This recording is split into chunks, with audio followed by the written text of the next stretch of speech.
नमस्कार दोस्तों, स्वागत है आपका का है अंका ही बातीन चैनल पर।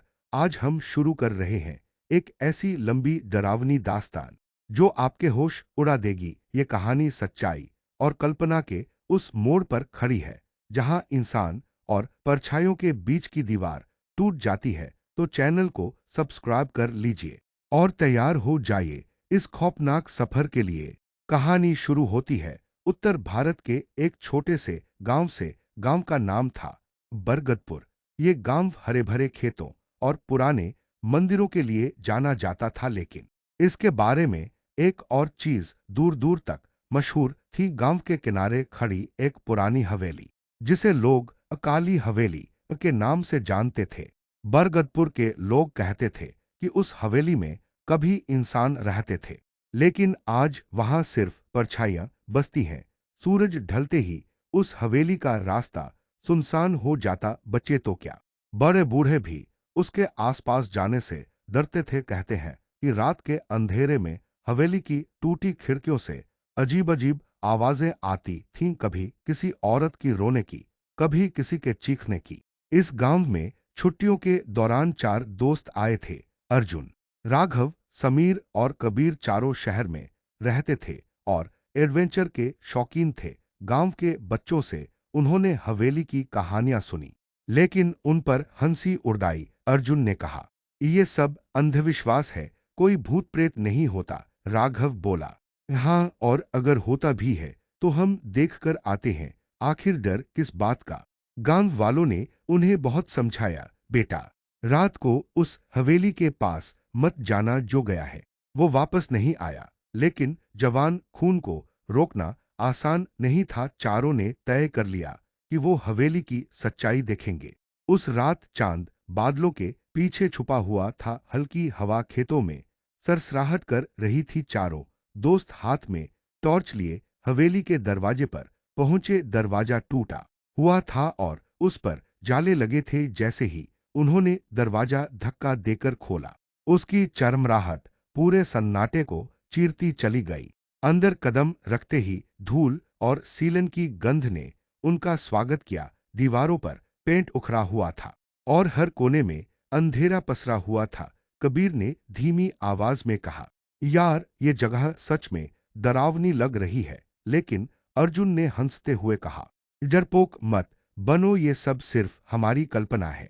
हवेली के बीचों बीच एक लंबा गलियारा था। टॉर्च की रोशनी डालते ही उन्होंने देखा कि दीवारों पर पुरानी तस्वीरें टंगी थीं। एक तस्वीर पर समीर की नजर ठहर गई। उसमें एक औरत थी, लंबा घूंघट डाले हुए, लेकिन तस्वीर की आंखें अजीब थीं, जैसे वो सीधा उन्हें देख रही हों।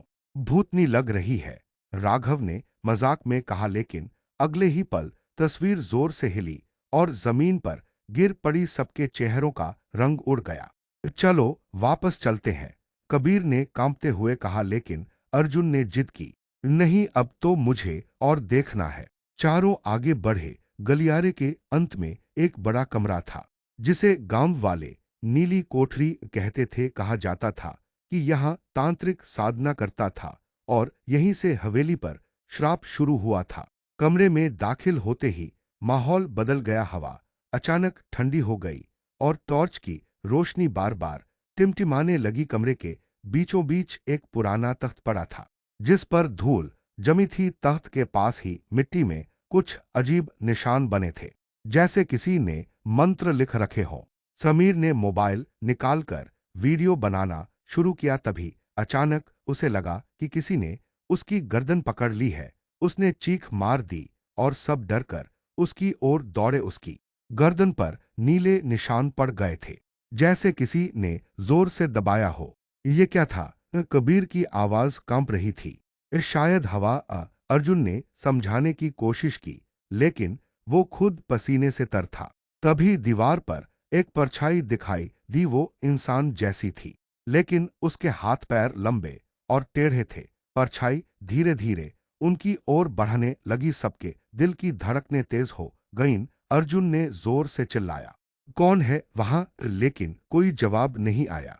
अचानक दरवाजा अपने आप बंद हो गया और कमरा अंधेरे में डूब गया। हवा में फुसफुसाहट गूंजने लगी जैसे कोई औरत धीरे धीरे उनका नाम ले रही हो। अर्जुन, राघव, समीर, कबीर।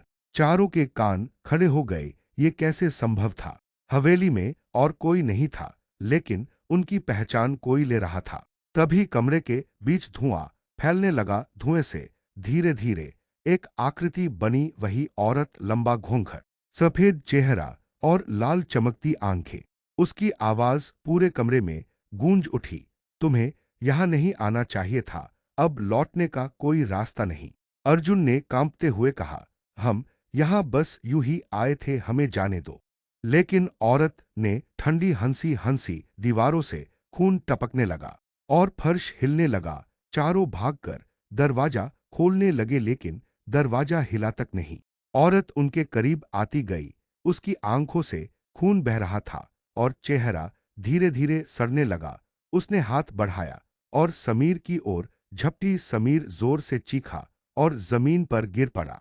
बाकी तीनों ने पूरी ताकत लगाकर दरवाजा तोड़ा और किसी तरह बाहर भागे। बाहर निकलते ही हवा शांत हो गई, लेकिन जब उन्होंने पीछे मुड़कर देखा तो हवेली की खिड़की से वही औरत खड़ी थी, लाल आंखों से उन्हें घूरती हुई। उस रात चारों के लिए सबसे लंबी रात थी, लेकिन उन्हें ये नहीं पता था कि असली डर अब उनकी जिंदगी का हिस्सा बन चुका है। हवेली से लौटने के बाद चारों दोस्त बुरी तरह हिल चुके थे। गांव लौटकर उन्होंने किसी से कुछ नहीं कहा, लेकिन उनके चेहरे साफ बता रहे थे कि कुछ भयानक हुआ है। रात भर किसी को नींद नहीं आई। समीर के गले पर बने नीले निशान और भी गहरे हो गए थे। वो बार बार कांपते हुए कहता, वो औरत अब भी मेरे पीछे है। अगली सुबह गांव वालों ने उन्हें देखा और हैरान रह गए। अर्जुन का चेहरा पीला पड़ चुका था। राघव की आंखें लाल थीं जैसे पूरी रात जागा हो। कबीर चुपचाप था और समीर का शरीर बुखार से तप रहा था। गांव के सबसे बूढ़े आदमी बाबा राम खिलारी को जब इसकी खबर मिली तो उन्होंने चारों को अपने पास बुलाया। बाबा ने गहरी नजर डालकर कहा, तुम लोग काली हवेली गए थे, है ना?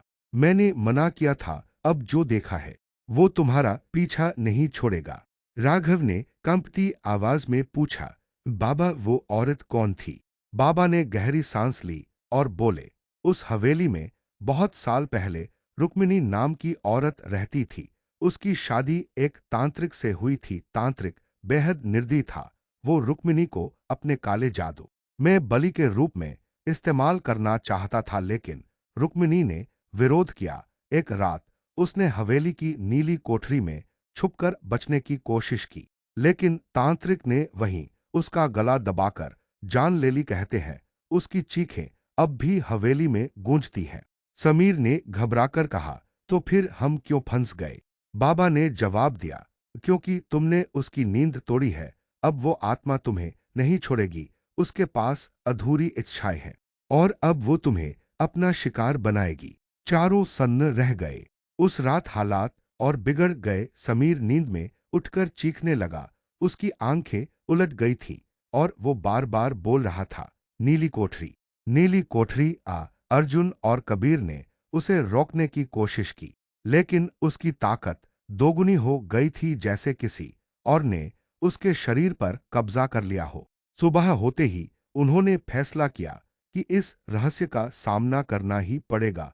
कबीर ने सबसे पहले कहा, अगर हम भागते रहेंगे तो ये हमें कभी नहीं छोड़ेगी। हमें हवेली जाकर सच जानना होगा। अर्जुन पहले तो हिचकिचाया, लेकिन फिर बोला, ठीक है, हम बाबा से मदद मांगते हैं, शायद कोई उपाय हो। बाबा रामखिलाड़ी ने उन्हें एक पुरानी किताब और कुछ गंगाजल दिया। उन्होंने कहा, यह किताब उस तांत्रिक के मंत्रों को काट सकती है, लेकिन सावधान रहना, रुक्मिणी अकेली नहीं है, उसके पीछे और भी काली ताकतें हैं। शाम ढलते ही चारों दोबारा हवेली पहुंचे। दिल की धड़कनें तेज थीं। दरवाजे से अंदर घुसते ही अजीब सन्नाटा छा गया। इस बार हवेली जैसे उनका इंतजार कर रही हो। दीवारों पर अंधेरा और गहरा था। जैसे ही वे नीली कोठरी पहुंचे, कबीर ने देखा कि एक दीवार पर अजीब से निशान उकेरे हुए हैं। उसने दीवार पर हाथ फेरा तो अचानक ईंट ढीली हो गई। ईंट हटाते ही अंदर से एक छोटा सा बक्सा निकला। बक्सा खोलने पर उसमें एक पुरानी चूड़ी और खून से सनी साड़ी का टुकड़ा था। ये देखकर सबके होश उड़ गए। अर्जुन ने कांपती आवाज में कहा, ये शायद रुक्मिणी की आखिरी निशानी है।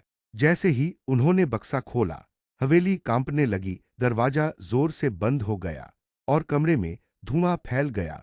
उसी धुएं से फिर वही औरत प्रकट हुई। इस बार उसका चेहरा और भी भयानक था, आधा जला हुआ, आंखों से खून बहता हुआ। उसने गूंजती आवाज में कहा, ये मेरी है, इन्हें कोई नहीं छीन सकता। समीर जोर से चिल्लाया और जमीन पर गिर पड़ा। उसकी आंखें उलट गईं और मुंह से अजीब आवाजें निकलने लगीं, जैसे कोई और उससे बोल रहा हो। कबीर ने जल्दी से गंगाजल छिड़का। औरत पीछे हट गई, लेकिन उसका गुस्सा और भड़क गया। दीवारों पर खून बहने लगा, छत से मिट्टी गिरने लगी। अर्जुन ने बाबा की दी हुई किताब खोली और मंत्र पढ़ने लगा, लेकिन जैसे ही उसने पहला मंत्र पढ़ा, समीर अचानक खड़ा हो गया। उसकी आवाज बदल चुकी थी। वो गरजकर बोला, तुम मूर्ख हो। रुक्मिणी तो बस एक परछाई थी, असली ताकत तो मैं हूं, जिसने उसे भी बंदी बना रखा था। सबके पैरों तले जमीन खिसक गई। अब उन्हें समझ आया कि हवेली का श्राप सिर्फ रुक्मिणी की आत्मा तक सीमित नहीं था। उसके पीछे कोई और भी खतरनाक शक्ति थी, शायद वही तांत्रिक जिसने उसकी जान ली थी। समीर की आंखें अब लाल जल रही थी। उसकी हरकतें इंसानी नहीं थीं। वो हवा में उछलकर दीवार से टकराया और फिर हंसने लगा। अब तुम सब मेरी कैद में हो, राघव ने कांपते हुए कहा। हमें बाहर निकलना होगा। लेकिन दरवाजा गायब हो चुका था। जहां दरवाजा था, वहां अब बस ईंटों की दीवार थी। चारों दोस्त फंस चुके थे और हवेली अब धीरे धीरे अपना असली रूप दिखाने लगी थी। कमरे में चारों ओर अंधेरा छा गया। समीर बीचों बीच खड़ा था। उसकी आंखें लाल जल रही थीं और शरीर कांप रहा था। उसके मुंह से अजीब आवाजें निकल रही थीं, कभी किसी बूढ़े आदमी की, कभी औरत की, कभी बच्चे की, जैसे सैकड़ों आत्माएं उसके अंदर फंसी हों। अर्जुन ने कांपते हुए कहा, समीर, ये तुम नहीं हो, खुद को संभालो। लेकिन समीर अचानक जोर से हंसा।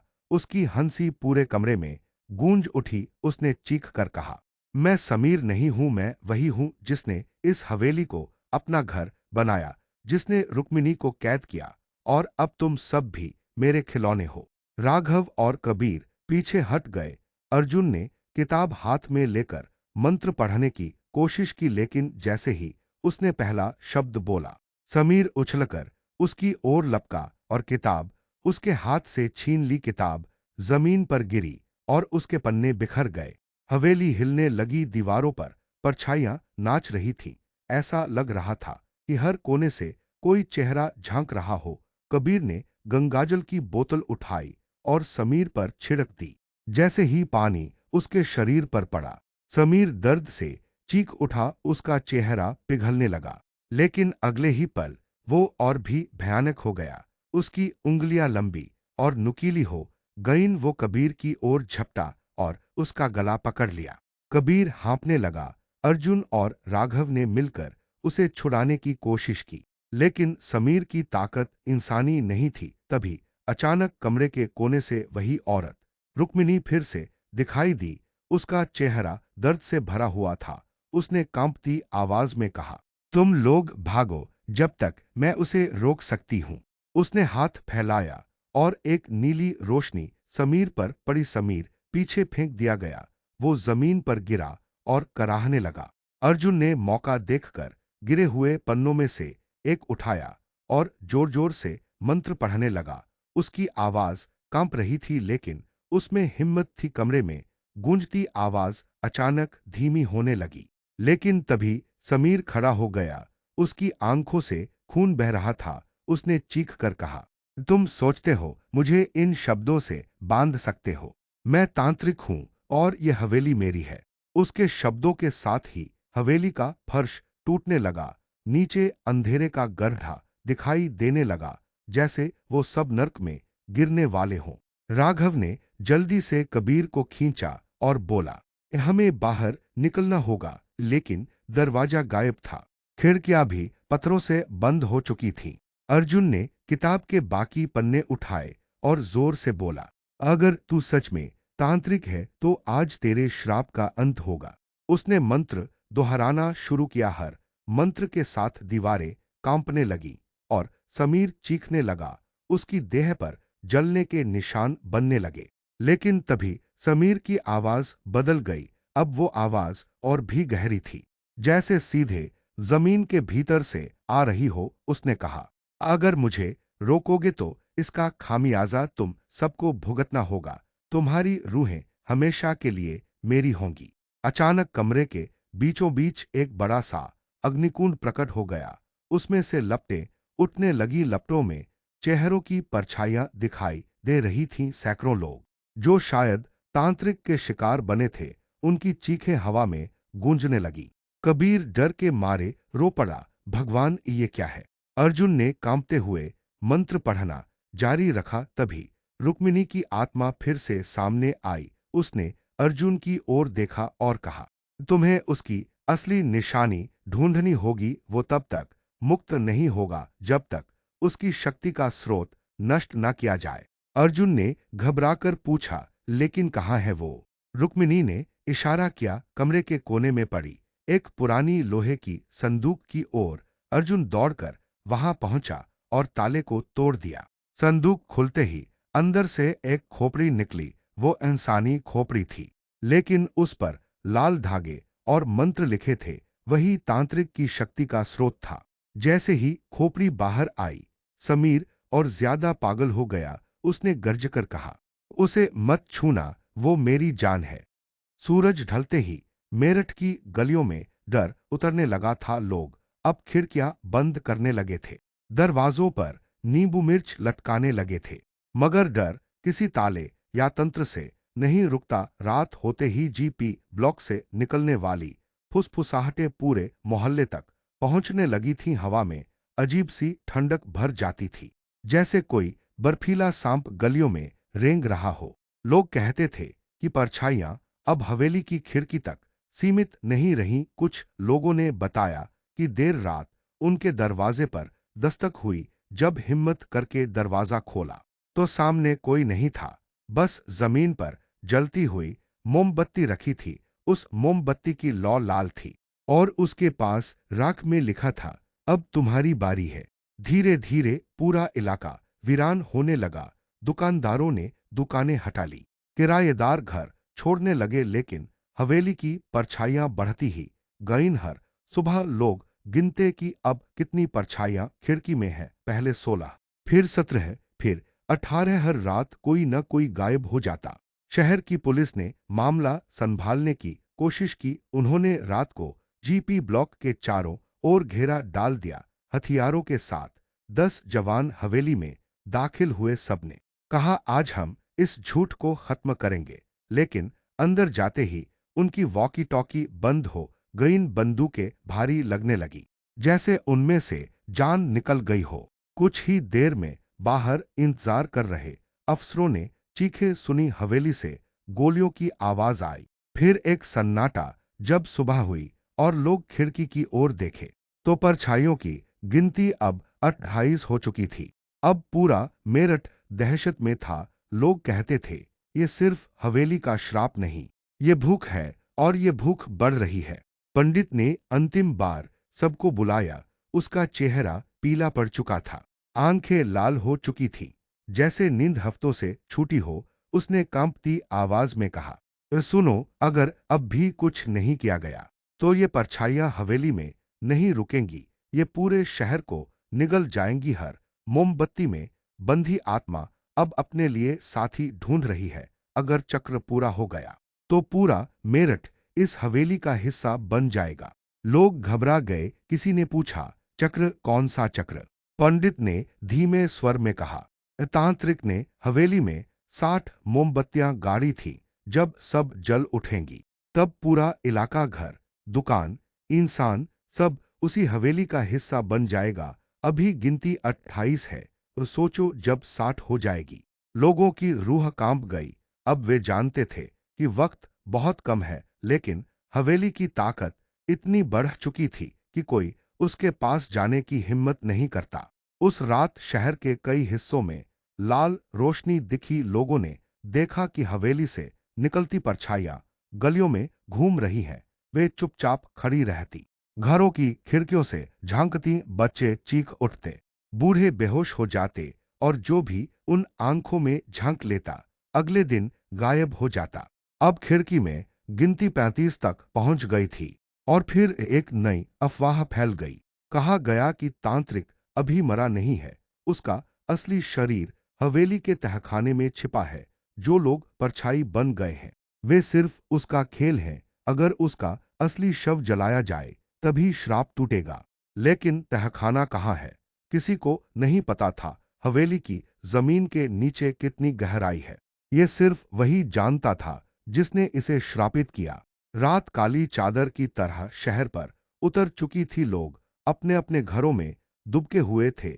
हवेली की खिड़की में अब 49 परछाइयां दिख रही थीं।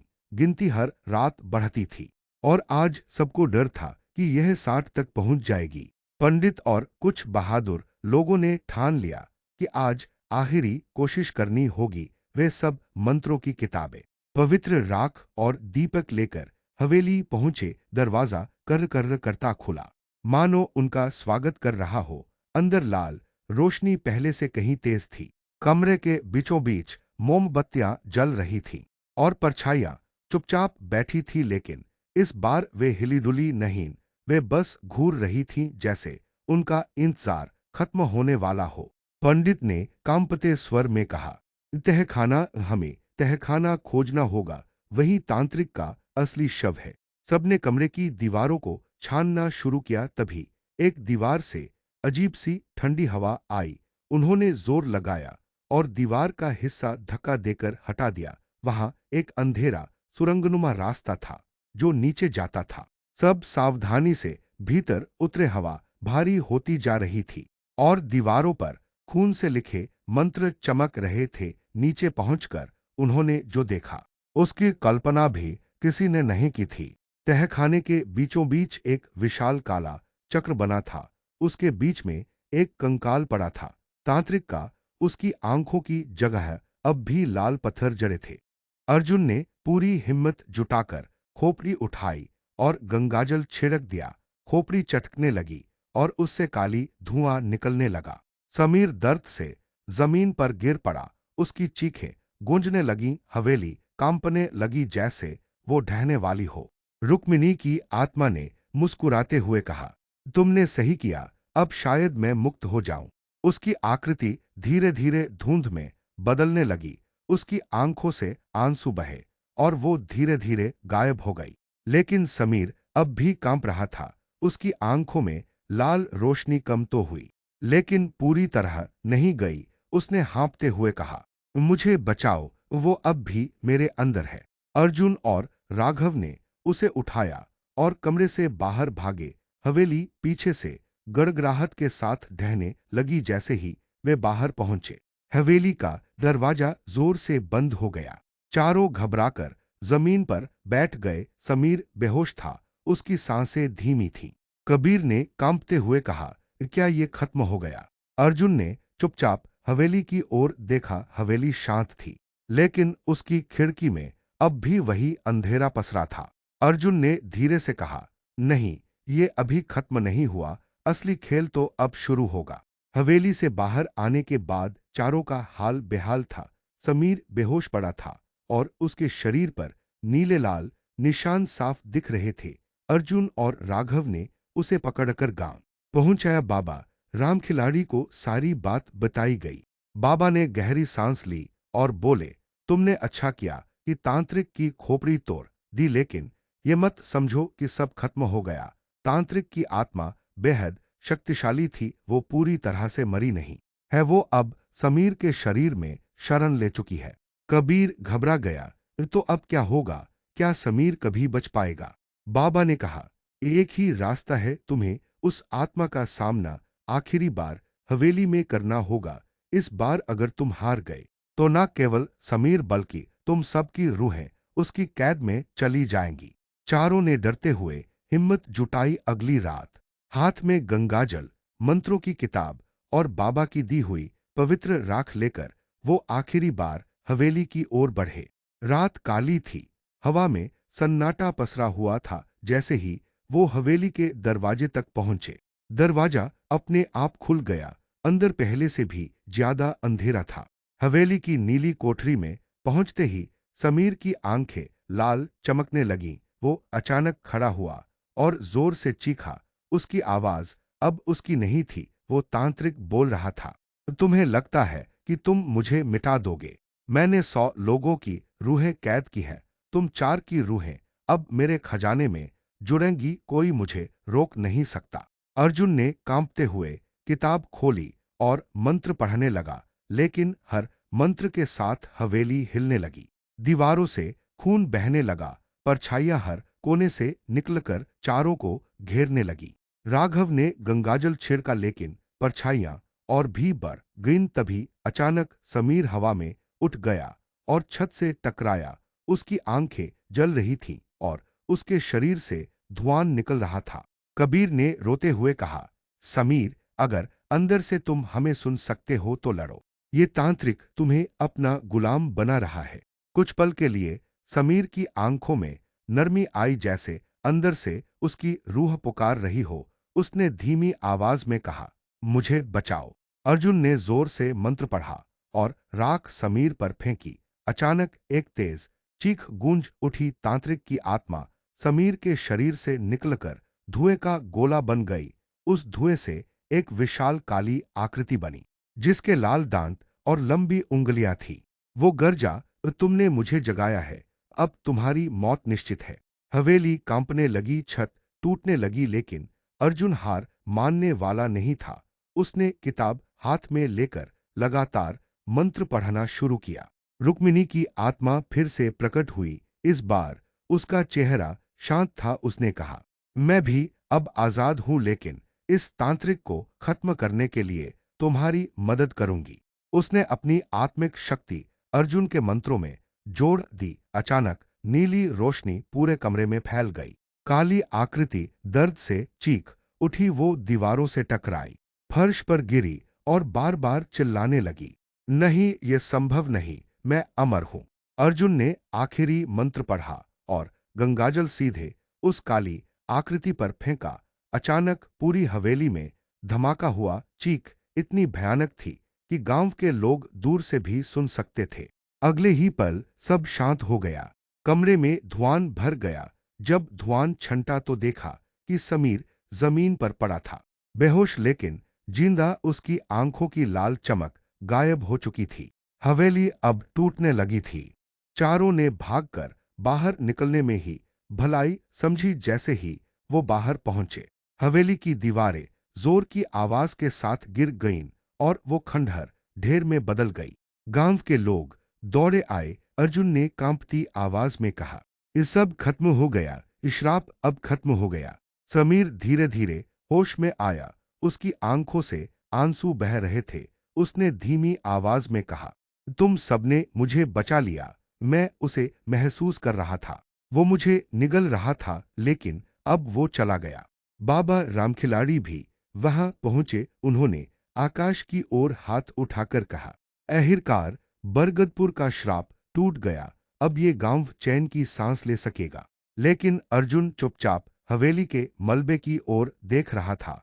उसकी आंखों में अब भी डर था। उसने धीरे से फुसफुसाया, क्या सचमुच सब खत्म हो गया, या फिर वो परछाई किसी और जगह नया घर तलाश रही है?